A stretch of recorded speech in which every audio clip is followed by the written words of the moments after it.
When we hear the words dark web, what do we think of? Stolen data? Hackers for hire? Illegal stuff? It wasn't always like this. So how did we get here? The earliest form of what we know as the dark web was created in 2000 by an Irish student who wanted to provide a place for netizens to communicate anonymously. The US intelligence was already working on a similar idea since the 90s. Intelligence agencies saw the early iterations of the dark web as a great way to communicate in secret. That's why they created the Onion router, aka Tor. Yes, Onion, because it has multiple layers of encryption.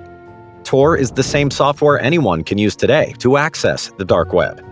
They opened Tor up to the public in 2004, since intelligence officers would be pretty easy to find if they were the only ones on it.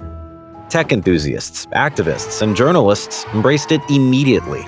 And then in 2009, cryptocurrency entered the field. The possibility to pay for a good or service without being traced brought a different kind of supply and demand to the dark web.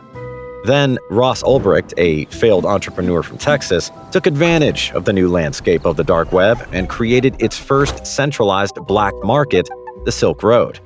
Although he was arrested in 2013, the genie was already out of the bottle.